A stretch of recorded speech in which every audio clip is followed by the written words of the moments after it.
In this lecture, we'll see sectors of economy, GDP and its estimation, that is GDP based on expenditure, GDP based on production, and GDP based on income. And in the next lecture, that is part 2 of this lecture 2, we will see net domestic product, gross national product, net national product, and per capita income. Okay, so let's start with sectors of economy. There are basically 3 sectors of economy: primary sector, secondary sector, and tertiary sector. Activities like agriculture and forestry, livestock, fisheries, fuel, metals and minerals, all these constitute to primary sector. The secondary sector constitutes activities like manufacturing and industries, food processing industry, textile industry. They constitute secondary sector. And the third sector is the tertiary sector. It constitutes activities like banking, insurance, transportation, tourism, education and health, etc. This is tertiary sector. Let's come to types of economies. There are basically 3: agrarian economy, industrial economy and service economy. If the share of primary sector to GDP is more than 50%, then it is agrarian economy. If the share of industrial sector to GDP is more than 50%, it is industrial economy. And if the share of service sector to GDP is more than 50%, we say it is a service economy. So we can say China is an industrial economy, Australia, US is a service economy. Let's come to gross domestic product. As the term suggests, domestic means that which is produced domestically, that is within the boundaries of a nation. Even if a foreign company is establishing an automobile plant here in India, then we will include that in our gross domestic product because it has been produced domestically within the boundaries of a nation. We will include it in our GDP. Similarly, we will consider for services when foreign national come to India for work, and whatever the value of output they produce, we consider it in our GDP. Whereas consider an Indian employee living in London and working there, we will not calculate that income produced by him in our GDP. Okay, so this is simple. GDP is strictly the value of goods and services within the territorial boundaries of a nation. Okay. Now let's come to methods of estimation of GDP. That is, we will see GDP based on expenditure or spending, which is one method of calculating GDP, and we will see GDP based on production and income. In GDP based on spending or expenditure, we will calculate the total spending by different groups participating in an economy. In GDP based on production, we calculate the total value of output that is produced within an economy, and in GDP based on income, we will calculate the total income of households. So let's understand this one by one. Let's come to GDP based on expenditure or spending. Now, what do we do here? We calculate the spending by different groups that participate in an economy. Now, who are these different people that participate in the economy? These are the people who spend money in the economy and raise demands in the economy for the items of their needs. Okay, we have seen this when we have studied aggregate demand. So let's revise this. Different groups that participate in the economy are following. There are 3 key players that participate in the economy. And what do we mean by participation in economy? They raise demands. They raise demands in the economy to satisfy their needs and wants. And because they are raising demand, they will spend their money in the economy. Okay, so these are the people who spend money in our economy. So first is consumer, people like you and me. Okay, consumer spends on consumer goods and services, food, clothing, housing, etc. We call it C. Second is corporate. They spend on capital goods, that is factories and equipment. We call them I. And why do we call this spending by corporates on capital good as I, investments? because these capital goods, that is factories, equipments, etc., will help in producing more goods and more profit. Okay, so in a way, these are investments. And third is government. Government spends on public goods, education, transport, etc. We call it G. So these three players are spending their money in the economy. And we have seen that along with these three factors, there is a fourth factor which buys goods and services from India. That is, other countries and foreign nationals who spend their money in India, in the Indian economy, and in return, we export certain goods and services to them. And we call it net exports. Net exports is total exports of a nation minus total imports, gives net exports. Okay, so these are the four players of the economy who are spending their money to buy the goods and services of their liking. So when we calculate all the four spendings, that is C plus I plus G plus net exports for a given year, we get the gross domestic product, that is GDP of a nation for that year. Simple. This is how we calculate GDP by expenditure method. We calculate expenditure of all the four key players in the economy, and that is aggregate demand. That is also the GDP by expenditure method. Then we see GDP based on production. What we have seen in GDP based on expenditure method, we measured the total spending in the economy by all the key players of the economy. But what we will do in GDP by production method, we will go reverse. For example, in GDP based on expenditure, we calculate the spending. We calculate the spending of corporates. So now in GDP based on production, we will calculate the total output of goods and services produced by them. Okay, we will measure the total value of output, value of all goods and services produced in the economy. Then from this total output of final goods and services, we will minus the cost of intermediate goods and services.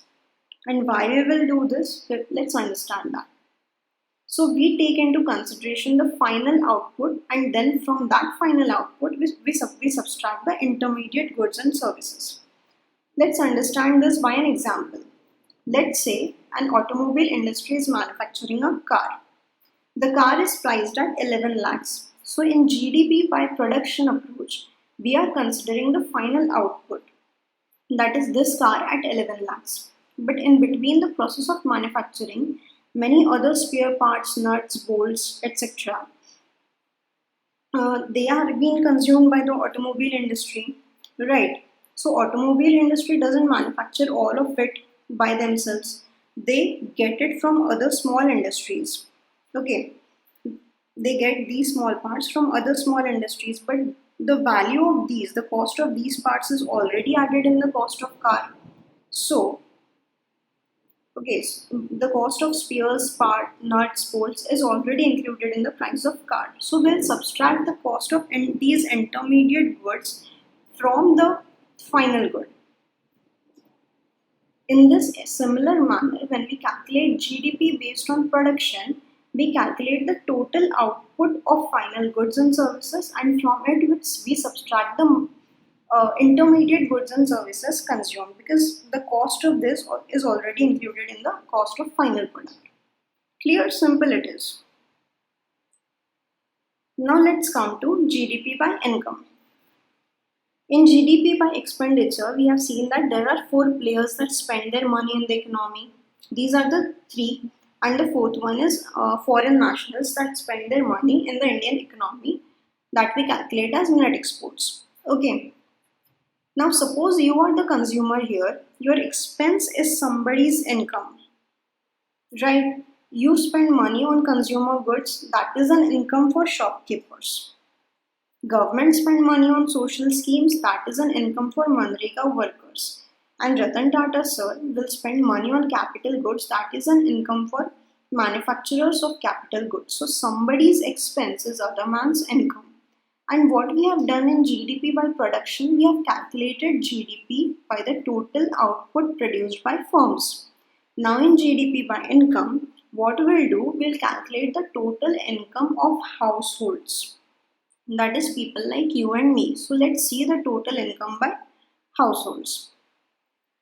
Now first of all, from where households will get their income? Households are people like us. Households provide land land, labor and capital in the resource market. And in exchange of these resources provided by households, they get income, they get rent for the land, wages for their labor, and interest on their capital. Rent and wages is clear, rent on their land and wages for their capital. We'll understand this interest part. This interest we will understand. See, many households like to save money. But when households save money, there is a leakage in the circular flow of economy, and the saved money ends up in banks. However, banks again use the saved money to provide loans to business firms. Okay, and since business firms need to borrow money to acquire capital goods, okay, to cover other cost of business, these businesses borrow money from bank lend them money, but ultimately whose money it is that of households that bank is lending to businesses. Okay, that originally belong to households, and therefore households that save money in the banks receive interest payments in return for the bank lending that money to the corporates. Now there is one more component. Some households are entrepreneurs who are business owners who seek profit by starting their businesses. Hence this income earned by household also includes the profits from their business enterprise. Okay. Hence the total income by household include rent plus wages plus interest plus profit earned from their enterprises. We get the total national income. And this when summed together, all this when summed together gives us the total national income. Now this is not the real total national income. We also need to adjust this for tax and depreciation. Why do we need to adjust this for tax and depreciation and net foreign income? Let's see that. Let's first adjust it for tax. So see, when we say that total national income is rent plus wages plus interest plus profit, but households also have to pay tax, right? So we have to adjust this total national income for sales tax or other tax. So that adjustment is necessary. Now let's see the adjustment for depreciation. Depreciation describes the value of an asset over time. Consider this, let's say you have a small photocopy business and you purchased a photocopy machine. After about an year, this machine will undergo some wear and tear, and as a result, the efficiency of this machine will decrease. Suppose it used to print 1,000 copies per day when you bought it. Now after an year, it just prints 500 copies. So if efficiency is decreased, and hence the profit that you earn from this machine will decrease. So ultimately this machine will require maintenance, regular maintenance. You have to spend money on the maintenance, right? And you will spend money for the maintenance of this machine. So we have to add this depreciation, that the money you spend on maintenance, to the total national income. Okay, now let's see the third adjustment for net foreign factor income. Net foreign factor income means total income that local citizens generate in foreign countries. Someone who is out of India, that is exports. Local citizens generate in foreign country, that is our exports. Minus the total income that foreign citizens and businesses generate in our country. Imports. This is again exports minus imports. This is net exports. Okay. So we have to adjust it for net exports also. So when we add all the four components, we get GDP by income approach. So that was all about GDP and methods to estimate the GDP. So that's all for this lecture. In next lecture, we will see national income, we'll see net domestic product, we'll see gross national product, and we'll see net national product and per capita income. Hope it was helpful to you. Thank you.